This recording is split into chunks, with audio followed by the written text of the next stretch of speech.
جی BNN news HD کے ساتھ میں ہوں آپ کا ہوسٹ ملک آصف رضا۔ ناظرین، جیسا کہ آپ نے دیکھا ہے کہ کل جو پنجاب اسمبلی کے اندر وزیر اعلیٰ پنجاب کا انتخاب ہوا، اس کے اندر کس قسم کی دھاندلی کی گئی اور کیا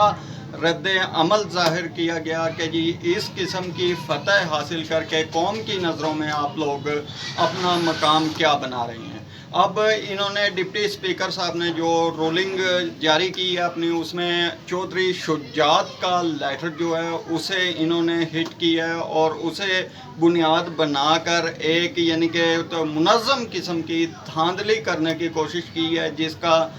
case supreme court registry branch Lahore میں اس ٹائم زیر سماعت ہے۔ اور یہ جو قوم کا ووٹ ہے، قوم کا مینڈیٹ ہے، کم از کم اس صورتحال میں حالیہ ہونے والے ضمنی انتخابات کے نتائج کو مد نظر رکھنا بہت ضروری تھا، جو کہ 20 نشستوں پر ہوا تھا، جس میں سے 15 نشستیں پاکستان تحریک انصاف نے حاصل کی تھی اور واضح اکثریت کے ساتھ وزیر اعلیٰ پنجاب کے انتخاب میں چودھری پرویز الہی کو نامزد کیا گیا تھا پاکستان تحریک انصاف کی جانب سے،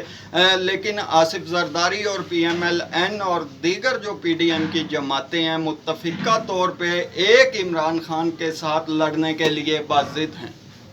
اور اسی کو مد نظر رکھتے ہوئے ان لوگوں نے زبردستی پنجاب کی حکومت پر قبضہ کیا، جسے یہ قوم کسی صورت قبول نہیں کرے گی، اور اپنا ہر